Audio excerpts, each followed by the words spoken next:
Today we're going to delve into some of the finer points for 9th edition with a look at the core book section for rare rules.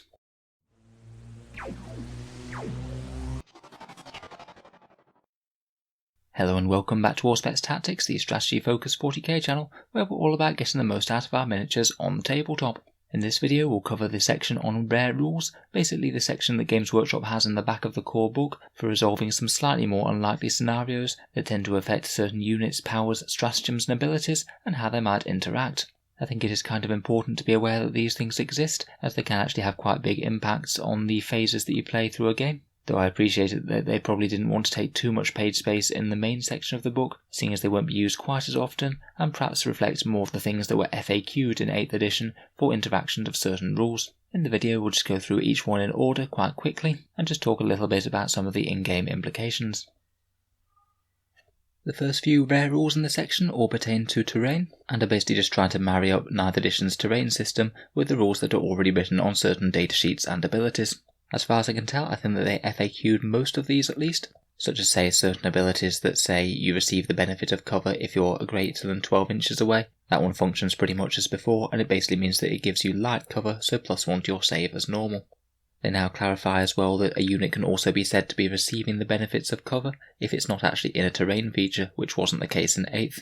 That's also relevant in the improving benefits of cover section, where say if you have a rule that adds 1 to your saving throw if you are receiving the benefits of cover, such say Space Marine Scout's camo cloak for example, you could still be getting that +1 to your save, even if you're not necessarily in the terrain feature, but are still receiving the benefit of cover via dense cover. That's basically things like jungles and things, where you get -1 to hit if your unit's entirely behind it. There is a little bit of variation with how this rule is worded throughout various codexes and things. There are a couple of units, such as Eldar Rangers, that say they improve the benefit of a saving throw to 2 instead of 1, which only will apply to light or heavy cover, as opposed to the more de-restricted rule of the camo cloak from Space Marine Scouts, so they actually have to be in something that's giving them light cover for example, to get their additional +1 to their saves against shooting attacks.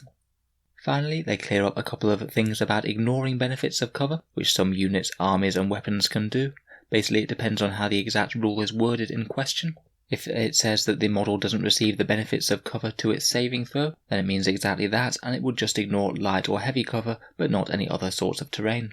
However, some slightly older rules, like the AdMech phosphor weapons, just say the target does not receive the benefit of cover at all, and they make no reference to saving throws, so when this is the case they also ignore the hit penalty that dense cover would give as well. They do note though that even if they say they ignore all benefits of cover, then that doesn't include obscuring terrain. So just because you're firing with some phosphor weapon, it doesn't necessarily mean that you can target a unit that you wouldn't be able to see behind a greater than 5-inch ruin. There are a few for the psychic and shooting phase. With units of psychers you have to select one model for using range and visibility for casting the psychic power. So it's not that the entire unit has to see it or anything silly like that, but it does mean that you can't measure the range and visibility separately from different models.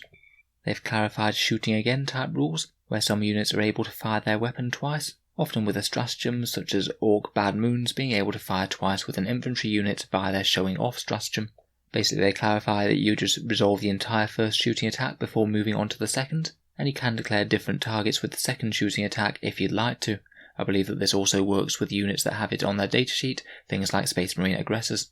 There's also really quite a helpful little clarification for non-shooting abilities that take effect in the shooting phase, the most notable one that I can think of being the smoke launcher for various Imperial vehicles. Usually the rules for this say instead of shooting in the shooting phase, you can choose to use this ability, and then you'll be -1 to hits from enemy ranged weapons next turn. They've been quite generous with this rule to be honest, and said that you can still use this ability even if you advance, fell back or are already in engagement range, so basically rules that prevent you from shooting, you can still use these non-shooting abilities. It's actually pretty handy for certain vehicles. Being able to advance and still be able to pop your smoke launchers means you get maximal movement and also protection, and it could be pretty helpful for transport vehicles.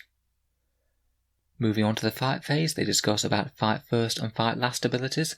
For example, Emperor's Children Space Marines can typically fight first in the fight phase, which means that it's an interesting interaction when someone charges them, as charging units also get the rule that says they can always fight first.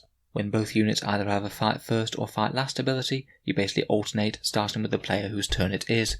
So say if you charge the Emperor's Children, you'd be able to select a unit that charged first, and then the Emperor's Children player will be able to select the next unit before you move on to your next charging unit. Interestingly, if you also apply a fight last ability to a unit that can normally fight first, they actually cancel out, and you basically treat them as if they had neither rule. So I believe that that would happen to an Emperor's Children unit that was targeted by the Space Wolves' Armour of Rust ability. They've clarified what happens when you have to fight with individual models within a unit. Basically, they can both pile in, fight, and then consolidate after. It's quite rare that units have abilities that allow individual models within them to fight, but it happens occasionally, such as the Wolfen's Death Frenzy ability, where each Wolfen model gets to fight one last time before it dies.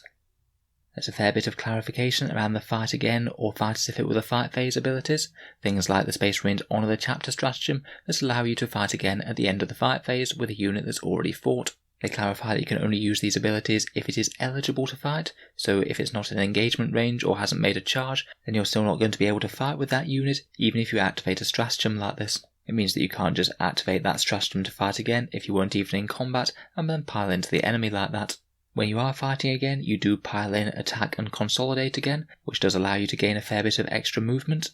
And if a unit can fight multiple times in the fight phase, such as these Khorne Berserkers for example, each time they activate it does count as a separate unit being picked to fight, they don't just fight twice in a row. Basically it could mean that you could have your Khorne Berserkers and activate them, and then the enemy has chance to use that counter-offensive stratagem for 2 command points to have their unit fight next, before the Khorne Berserkers get to attack for a second time. Finally, they have a helpful little clarification, which means if you do use a stratagem to fight again, then if you do bring a new unit into combat with that extra movement that you get, then it means that they will have chance to fight back. A lot of these stratagems are worded to use it at the end of the fight phase, which could imply that the enemy wouldn't have chance to fight back, as because you're only using the stratagem at the end of the fight phase, it would mean it would be over after you've used it. I'm honestly not sure if that was present in 8th edition or not, but I do feel it's a very sensible rule. Following on from this, we have a few miscellaneous rules, one of which is attacker's priority. This one applies to a few niche abilities that some units have, such as some units or weapons have rules that will automatically wound a unit on a 2+, such as the weapons of the Catan Shard of the Nightbringer, where some units have defensive rules or stratagems that say you can only ever wound them on a 4+, for example. Basically, when these two rules conflict, then the attacker's rule always takes precedence, so basically that would be wounding on a 2+. The same goes for weapons that would always hit on 2s, versus targets that are only ever hits on 6s. I feel like this might not be the most watertight ruling ever, as quite a lot of the time unit abilities will impact on their ballistic skill, or the actual dice roll that is made for the attack, so I think that this one will only ever apply to certain units that are very simple rules that absolutely directly conflict like for like. They also have a similar ruling for morale priority. Basically, if you have a rule that means that you would auto-pass morale, then that will always prevail over a rule that would make you auto-fail it. And if you have a rule saying that no models flee, then that will always prevail over a rule that says X number of models must flee from the unit. I'm afraid I can't think of any exact units that will automatically fail or automatically cause X number of models to flee, so feel free to let me know if you can think of any for your faction down in the comments below. A couple more from this bit are that resurrected models don't count towards morale checks if they come back within the same turn as the morale test is made. I think that's going to be very rare and niche in terms of the applications, as models that are resurrected tend to come back within your own turn rather than your opponent's typically, and some of the most common units that this would affect are also fearless, such as Poxwalkers. Finally, they clarify exploding, meaning the controlling player rolls the dice for an explodes result, and also any of the damage it applies to nearby units, although I'm honestly not sure how important this is anymore, seeing as you can't command reroll that or the explosion mortal wounds anymore. I believe that it isn't technically a damage roll, and you're just literally rolling the number of dice to see how many mortal wounds that unit suffers.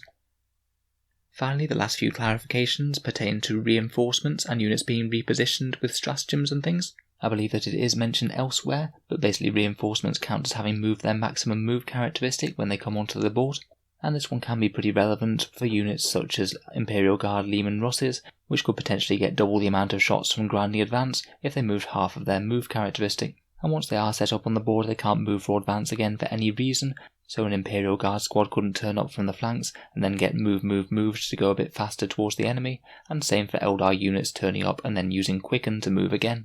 They basically clarify that any stratagem that allows you to reposition a unit while still on the board triggers those sort of abilities. These are stratagems and options such as the Orc's Dad Jump, which essentially teleports a unit of boys across the board, or the Blood Angel's stratagem on Wings of Fire, where you basically take that unit, take it up off the board and set it back up anywhere else that's 9 inches away from enemy models. Those reposition type abilities will trigger any special rules and restrictions for reserves, including abilities that might trigger off it, such as using Auspex scan from Space Marines when you set up some models next to them and they can immediately open fire on them with that stratagem. They also don't count as having previously fallen back if they were in engagement range before, as they haven't technically made a fallback move, they've just been repositioned. So it means if you used a jump spell on a unit of boys that was already in combat and you just set them up, then they could still shoot and charge as per normal. If they did advance in the prior movement phase though, then they still do count as having made an advance move even after you've set them up again. Basically, unit replacement type abilities such as Endless Green Tide for Orc Boys or Tide of Traitors for Chaos Cultists are ones where you take the unit off the board and then set them up again, say on the flanks of the army, with all their models restored. These trigger most of the special rules above, just as reposition and reinforcement abilities.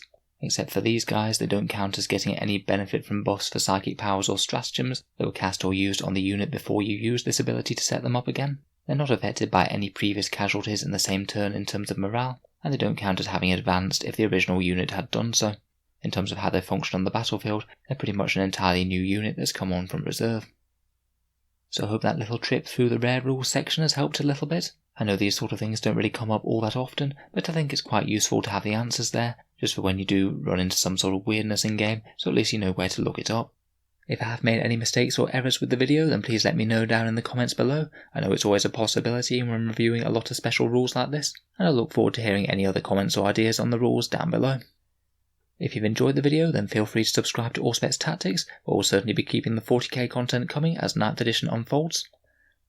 And if you have been enjoying my videos, I'd just like to mention that the channel has a Patreon page, which is down in the video description below. The channel's Patreon is what allows me to keep making these videos quite so regularly, so if you are enjoying quite a lot, then any support is greatly appreciated. Channel Patrons get to see one new video early each week, this one being one of them. There's also regular polls on what sort of videos you'd like to see next.